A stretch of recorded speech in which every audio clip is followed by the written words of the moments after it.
DUVVUR news 24 news నిజం నిర్భయంగా. Please subscribe.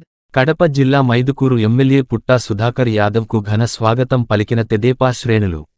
మొదటిసారిగా ఎమ్మెల్యేగా గెలిచి అసెంబ్లీలో ప్రమాణస్వీకారం చేసి హైదరాబాద్ నుండి మైదుకూరు నియోజకవర్గానికి వస్తున్నటువంటి ఎమ్మెల్యే పుట్టా సుధాకర్ యాదవ్కు దువ్వూరు మండలంలోని జిల్లా సరిహద్దు ఇడమడక వద్ద మైదుకూరు నియోజకవర్గం తెలుగుదేశం నాయకులు, కార్యకర్తలు ఘన స్వాగతం పలికారు. దారి వెంబడి కానగూడూరు, జిల్లెళ్ల దువ్వూరు మండల కేంద్రంలోనూ తెలుగుదేశం శ్రేణులు క్రేన్ సహాయంతో భారీ గజమాలను సుధాకర్ యాదవ్ను సన్మానించారు. గుడిపాడు చింతకుంట గ్రామాల మీదుగా ఎమ్మెల్యే సుధాకర్ యాదవ్ అభినందన యాత్ర కొనసాగింది. ప్రతి గ్రామం వద్ద తెలుగుదేశం పార్టీ శ్రేణులు కార్యకర్తలు డిజె డాన్స్లతో ఉత్సాహంగా బాణాసంచా కాల్చుతూ తమ అభిమాన నాయకునికి పెద్ద ఎత్తున స్వాగతం పలికి తమ అభిమానాన్ని చాటుకున్నారు.